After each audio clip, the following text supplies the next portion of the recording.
For today's video mga mare, magprito daw ako ng itlog na meron ng balat.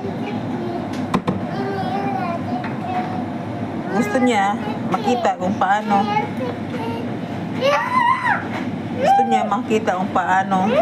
lulutuin daw yung itlog na may balat.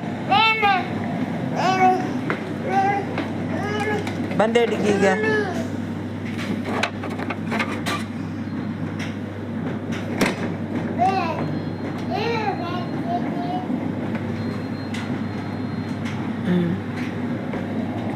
Prituhin ko raw na meron pa itong balat, yung bagaw, yung shell niya. Tingnan nga natin kung anong resulta.